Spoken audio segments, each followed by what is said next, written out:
පලයකෝ යන්ද අනි එයා මගේ පන මගේ රන් කඳ කිව්වේ මගේ වස්තුව අද කෙලවිලා මුට රන් කඳ මල කඳක්ද දැන් සුදු අයියගේ මුණ කළුද දැන් උඹේ පනගේ හින්ද දැන්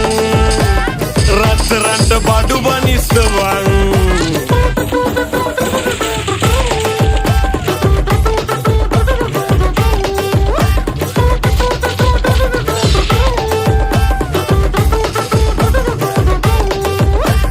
කිව්වා කැට තියලා ඕකී නන්තියයි පොල්ල ඔබ කිව්වා එන සතියේ මම බඳිනවා ඒ කෙල්ල ඔබ හිටියේ කෙල්ලගේ වෙල්ලේ වඳින්නමයි තැල්ල දැනගත්තා අපි නම් ඔබගේ හිර වෙනවා බෙල්ල රංකද මගේ කියා උඹේ සතටම වින්දායා අනි එයා මගේ පන මගේ